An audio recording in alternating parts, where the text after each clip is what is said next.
мәссаған, мұны айтатын ақылы, көрсететін өнегесі бар деген апаларымның аузынан естіп, өзім шок болдым. Шынында да қыздың мәртебесі мен мейірін өсіретін артынан келген жасауыма, әлде келген үйіме құт болайын, өсейін, өнейін, ұрпағын көбейтейін, ақ жаулықта әже болайын деген ниетіме. Бүгінде қызының жасауында тұрмыстық заттар, жеңіл көлік, тіпті пәтер қосып жатқан жомарт әкелер де бар. Соның бірі үлкен әпкем мен жездем. Тұңғыштары Тұмарды Шымкент қаласына ұзатып жатыр. Енді тойға дайындықтарын көрсеңіз, қып-қызыл шығын. Екі жақтың құдалары жастарға үй жасап, бірден еншісін берейік деп өзара келіскен екен. Жігіт жағы пәтер сатып алып, іші сыртын жөндейді. Ал біздікілер болса, үйдің ішін жиһаздармен жабдықтауға міндетті. Соған жездем барын салып, ең соңғы үлгідегі жиһаздарға тапсырыс беріп, қызының жасауын жабдықтауға кірісті. Бүгін бәріміздің басымызды қосып, қыздың жасауын көрсетіп жатыр. Бізде ұзатылатын қызға атағанымызды беріп жиналып отырмыз. Әпкемнің ұзақ жылдар бойы ыдыс-аяқ сататыны олжа болды. Тұмардың жасауында біз көрмеген сан түрлі ыдыс-аяқ бар. Қамыр асатын қазан, қуырдақ жасайтын қазан деп 10 саусақпен санадық. Пышақ, қасық шанышқының алтыны да, күмісі де, ағаш ыдыстың жиынтығынан да көз сүрінеді. Ал дастархандарына сөз жоқ. Жиылғандардың барлығы да аузын ашып тамсанып отыр. Бұдан бөлек тұрмыстық техниканың барлығы да түгелдей. Тіпті ыдыс жуатын машинаға дейін алыпты. Қызымды оқыттым, дипломды әпердім, жалақысы жақсы жұмысқа да орналастырдым.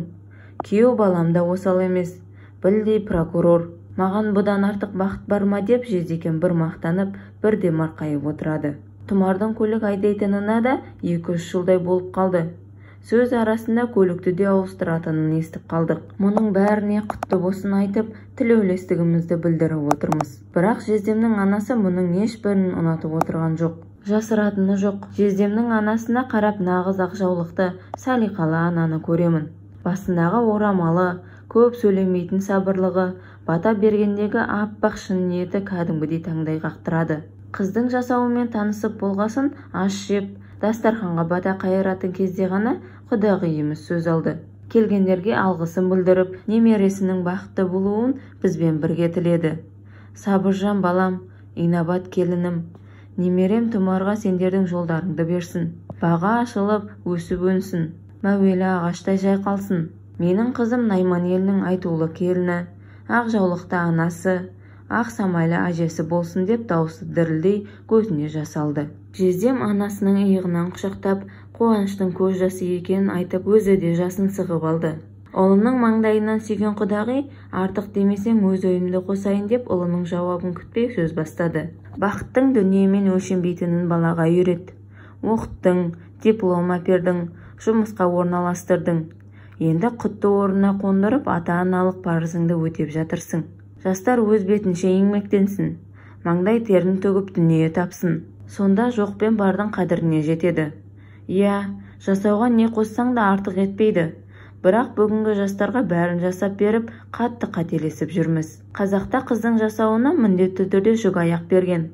Оның үстіне құрақ көрпе, көрпеше, жастық сынды жүк жиналады.